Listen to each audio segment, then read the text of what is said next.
Today, how to release what no longer serves you. I'm pretty sure you've all heard something similar around get rid of the things that no longer work for you, or get rid of the things that no longer serve you. But what does that actually mean? What does it mean to set down the burdens and get rid of the baggage? What does it mean to drop the things that no longer serve us? It means to really start doing, if you haven't, or stepping into the frame of the shadow work, the inner child healing, whatever it is that is holding you back. And a lot of us are being held back. And one key way to know if you're being held back is to check in with yourself and realize if you are living the life that you so dream, the you that is real before the programming. When you were a child and the world was your wonder, how did you want your life? What vision did you have? And you might be like, I was 3. I was 4. I had no vision. Oh, you had a vision. But the world has done a very good job of trying to claw that back from us, that vision, to replace it with their own. So, to drop the things that no longer serve us, we first must step into the shadow, the darkness, and look at the things that we've decided that we don't want to look at, that we don't want to address. You know, for me, one of those instances was like looking at a situation in childhood that was holding me back. I refused to complete one last step. It was subconscious. It was a subconscious refusal, subconscious rebellion.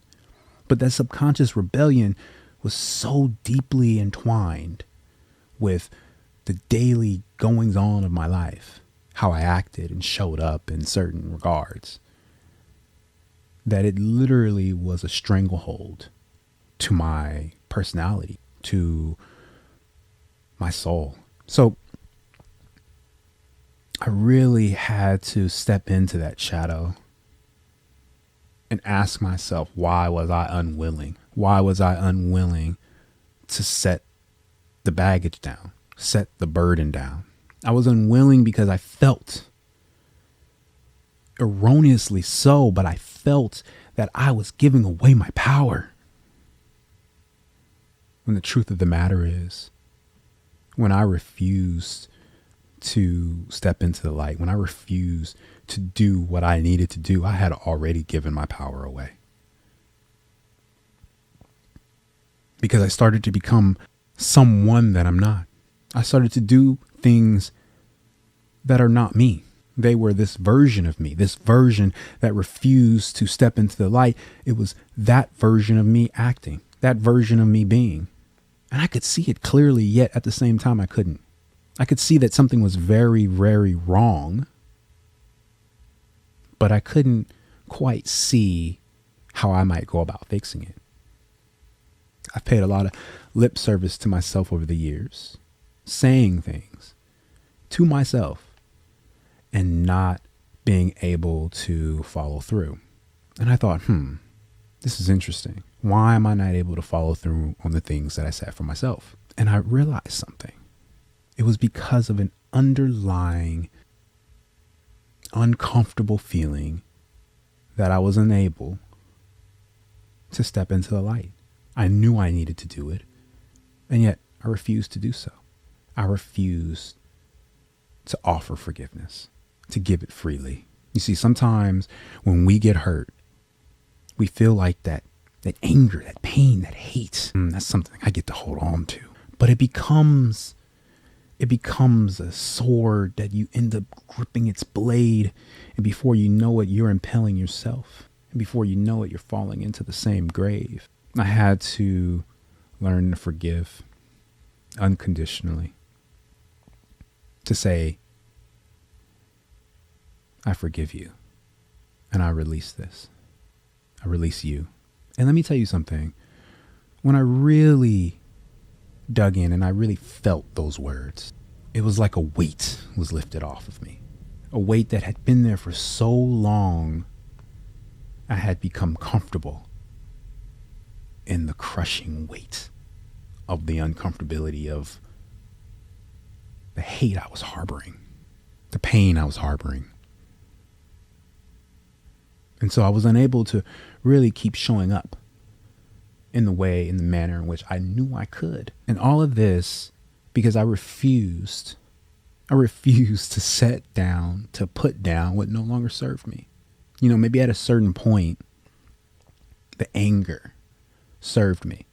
It served me to make sure that I would never be taken advantage of again.